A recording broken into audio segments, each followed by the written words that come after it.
Hello दोस्तों, आज हम आपके लिए शिव महिमा भगवान की कहानी लेकर आए हैं। शिव यानी महाकाल, भोलेनाथ, शंभु, नीलकंठ और ना जाने ऐसे कितने नामों से पुकारे जाने वाले शिव की महिमा के बहुत बहुत से किस्से धार्मिक किताबों में मिलते हैं। शिव आदि हैं और अंत भी हैं, अर्थात शिव सृष्टि के कण कण में विद्यमान है। शिव महिमा से कोई व्यक्ति अछूता नहीं है और इसी चमत्कार को चरित्र करने के लिए यह कहानी भगवान की कहानी लिखी गई है, जो आपको धार्मिक ज्ञान के सागर में स्नान करने को विवश कर देगी। एक शहर था जहाँ बहुत बड़ा मंदिर था। मंदिर में भक्तों का तांता हमेशा लगा रहता था। मंदिर के आने जाने वाले रास्तों में धार्मिक सामग्री बिक्री हेतु छोटी छोटी दुकानें लगी हुई थी और उन्हीं दुकानों में एक दुकान ओकार की थी। वह शिव का अटूट भक्त था। वही कहीं घंटों शिव की पूजा में लगा रहता था। दुकान में वह और उसका छोटा बैठा करते थे। उसका बेटा कार्तिक, जो केवल 8 वर्ष का था। हालांकि कार्तिक दुकान के काम के साथ साथ अपनी पढ़ाई में भी बराबर ध्यान देता था, जिस वजह से वह अपनी सभी कक्षाओं में अच्छे अंकों से उत्तीर्ण होता आया था। ओकार अपने बेटे से बहुत प्यार करता था। ओकार की पत्नी कार्तिक को जन्म देते ही दुनिया छोड़ चुकी थी। बचपन से कार्तिक को ओकार ने माँ और बाप दोनों का प्यार दिया था। कार्तिक अपने पिता का आज्ञाकारी बेटा था। वह घर के काम के साथ साथ दुकान का भी काम संभाल लेता था। उनकी जिंदगी बहुत मज़े से चल रही थी। लेकिन एक दिन नगर निगम का ऐलान होता है कि मंदिर परिसर से सभी दुकानें हटाई जाएंगी।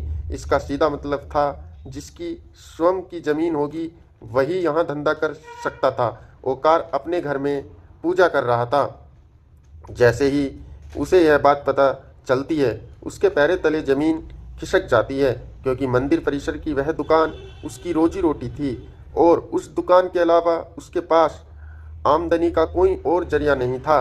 वह तुरंत भगवान शिव के सामने बेसुध होकर लेट जाता है। ओकार की आंखों में आंसू आ जाते हैं और वह शिव भगवान से कहता है, क्यों दे रहे हो मुझे इतनी तकलीफ? प्रभु, क्या मैंने कोई पाप किए थे? कुछ देर बाद ओकार शिव भगवान के सामने हाथ जोड़कर खड़ा होता है और अपनी दुकान की तरफ भागता है। सभी दुकानदारों को दुकान से सामान खाली करने के लिए एक दिन का समय दिया जाता है, जिसके लिए लाउडस्पीकर से लगातार सारे मंदिर परिसर में सरकारी ऐलान होता रहता है।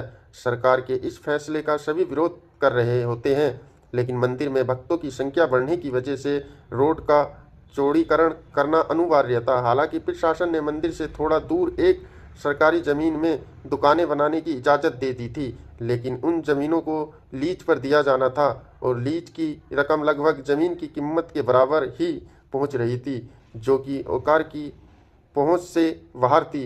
ओकार दुकान के अलावा कुछ और काम नहीं कर सकता था, इसलिए वह लीज पर जमीन लेने के लिए आवेदन भर देता है और 2 ही दिनों में अंदर उसे 35% राशि जमा करवाने का नोटिस मिलता है। उसने कई सालों से दुकान से पैसे कमाकर जोड़े थे, इसलिए उसके पास लगभग आधी राशि तो उपलब्ध थी। इसलिए वह 2 दिन के अंदर 35 रकम जमा करवा देता है और बाकी का बचा हुआ 15 दिन के अंदर जमा करवाने का समय दिया जाता है। ओकार अपने बेटे से कहता है कि बेटा, हमें ये ज़मीन कुछ भी करके लेना होगा।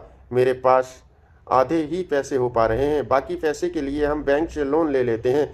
कार्तिक उम्र में छोटा जरूर था, लेकिन वह बहुत समझदार था। वह अपने पिता की बात से सहमत हो जाता है। ओकार अपने बेटे को लेकर बैंक पहुंच जाता है और प्रबंधक के पास जाकर लोन के लिए आवेदन देता है।